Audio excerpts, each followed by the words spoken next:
months ago. I got really into the Grateful Dead, and I don't know what happened. Like, prior to that, I was never into the Grateful Dead. And then, well, like, I had to go off the road for a long time. And so I was in Wilmington, Delaware, and I was driving down the road to go to a gig. And I go into the gig, and my vision started short-circuiting, but I didn't say anything to the audience because I didn't want to upset them. So I just kept playing. And then this guy was like, hey, do this old Rug Burner song called Single Life. So I did that song, but I did the second verse 5 times in a row. And I didn't even know I was doing that. And the audience thought I was taking the piss out of them in an Andy Kaufman-esque kind of way, because this is something I might do. I might do the second verse 5 times in a row just to mess with the audience. But that night I was not messing with the audience, and then I went totally blind. And then my vision kind of came back on my left eye, and I was getting really dizzy, and I was going to faint. I was totally confused. And then this girl said, will you play the Giraffe song? And this is a song I'd never recorded, but she likes the song so much. And she drove like 3 hours to see my show. And she got the lyrics to the Giraffe song tattooed on her back with a big picture of a giraffe. Like, her parents are so proud of her. So she said, will you sing the Giraffe song? And I couldn't remember the words. And then my vision all of a sudden came back, and I said, can I read it off your back? So she came up on stage, and then I realized I'd lost the ability to read. So my vision had come back, but the letters made no sense. I didn't even know how to read a sentence. So I was sitting there, and I was trying to sing, but I was completely confused, and I didn't know where I was. And then I finally said, I went blind again, only this time it was worse, and I was about to pass out on stage, so I sat down on a chair, and I said to the audience, I'm sorry, I gotta end this show, I can't see. And then this guy in the back goes, come on, man, I drove all the way from Harrisburg, Pennsylvania to Wilmington, Delaware. It's my son's 21st birthday. And I said, but I can't see. And he comes up and he brings vinyl records I have. Can you sign these? So I'm signing them. He props me up like Weekend at Bernie's to take pictures.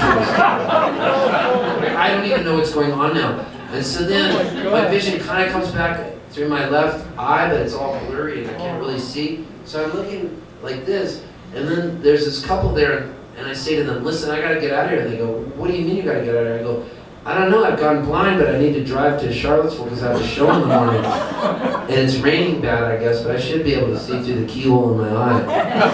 And then they said to me, you're not going to Charlottesville, Virginia, you're coming back to our house in New Jersey. So I didn't even know what to do, and I looked at my pedal board. I didn't even know how to pack it up. It made no sense to me. So I just get in the car and they start driving, and then the girl from New Jersey, the guy's wife, goes, don't you know at Brockton you could call and San Diego? And I'm best friends with the team doctor for the San Diego Padres, right? So I was like, yeah, I'm best friends with the doctor for the San Diego Padres, I'll call him. And she said, great. And then I looked at her and I said, I can't remember his name. She said, I thought he was your best friend. I go, he gave me a special phone, he called his bat phone. So I typed bat phone into my iPhone, and it comes up, Dr. Kakahashi. And I go, oh yeah, his name's Dr. Kakahashi. And so then I go blind again as she's driving, and I can kind of see again a little bit through there. So she drives me, and I get Dr. Kakahashi on the phone, and he goes, Steve, what's going on? Because I call him really late, and I go, you know, I was playing the show, I'm really confused, and I went blind. And he says, you gotta go to the hospital right now. He says, was it like a curtain coming down over your eye? I said, yeah, it was like a curtain coming down over my eyes. Get to the hospital right now. Seriously, Steve, you need to go right now to the hospital. So she drives me to the Princeton University Medical Center. We're right by Princeton University. So we go up to the front desk of this emergency area, and there's a guy with a screwdriver jammed in his head and blood coming out the side of his face. And another guy behind him who somehow sawed off his fingers and he has them in a baggie. And there's blood all over the floor. And so the lady's talking to them, and then she looks at me and she goes, what's the matter with you? And I said, I went blind, and I'm kind of really, I don't know where I am, I'm really confused. And she fast tracks me ahead of the guy with the screwdriver on his head.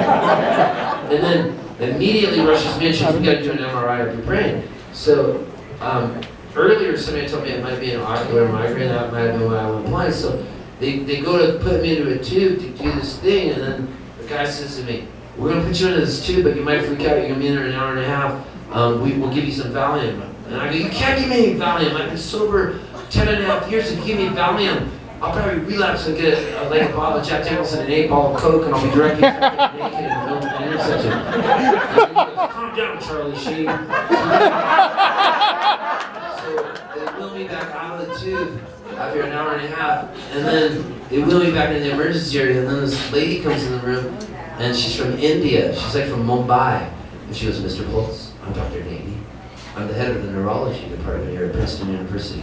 And she holds up 3 fingers, and she goes, how many fingers am I holding up? And I go, 7? And then she says, can you feel this? And she's touching my legs. Can you touch your nose? And I'm like, and then she says, do you know why you're here? And I said, I think I had an ocular migraine, even though I don't know what an ocular migraine is. And she says to me, Mr. Poltz, you don't know why you're here? Do you know what day it is? And I said, I just know I got a show, and I got to be in Charlottesville, Virginia. Do you want to buy a CD? Also, I thought I was at a show. I got CDs at the back of the bar at like 15 or 20 bucks. And then she looks at me and she says, Mr. Poltz, you're not going anywhere. You've had a stroke. And I say, are you sure you got the right Steve Poltz? And then she says, yeah, it's in your thalamus region, that's why you've gone blind. So they wheel me up to the stroke ward, and I have to be in the hospital for like 7 days, and then they do all these tests on me. Finally, after 7 days, they wheel me back out in this wheelchair, and then who's waiting for me but the couple who drove me there, because I didn't tell anybody I was in the hospital, and I had to cancel like months of shows, and then they're waiting for me in their car. And I think they're in the mafia, right? They live in New Jersey. Like, they don't ever tell me what they do for a living, but I'm convinced they're in the mafia. So they say, get in our Cadillac Escalade. And I can tell the Cadillac Escalade, he's like wearing a tracksuit with gold chains. He's for me in a box. And his wife's there. She goes, get in the car. And then I don't even care anymore. And I go, come here. I can't remember their names because shit was erased. And my brain, I go, come here, Mr. Mafia Man. I actually called him that. He's kind of like, shut up, kid. And I go, come here, Mafia guy. So I make him get out of the car, and there's this skinny little tree trying to grow in the intermittent New Jersey sunlight. I just look at the tree like I've never seen a tree before, and I'm going, and they go, get in the car, and I go, come look at this tree. So I make a Mafia guy and his wife come over, I go, hold my hands. So they're holding my hands, and I look at this tree, I go, look how beautiful this tree is. And they're looking like, what the hell is wrong with you? And then I look at them, and I look at the tree, and I start crying. Like I'd never cried before in my life that hard. I mean, sobbing. Tears are coming out. I said, this is the most beautiful tree. I said, look at the sky. And other people are coming to the hospital, and I made them all stop. And I go, everybody, come look at the sky. And I'm crying. And people feel so bad for me that they don't want to ignore me. So they have to all stand and just hold hands and look at the sky. And I say to them, it's so beautiful. I don't want to leave this planet yet. And I never felt that way in my life. I always thought I was immortal. I said, I'm not ready to die. I don't want to leave this planet. It's so beautiful. So I fly back home to San Diego, and I have to see this other doctor, do a bunch of shows, cancel all these. I don't do any shows, cancel a bunch of shows, and I don't play guitar for like 3 months. I don't even want to play guitar. And then I finally get in my friend's car, and he's got this channel on, the Grateful Dead channel. I didn't even know they had their own channel on Sirius XM. And I didn't want to play guitar at all, or play music or sing.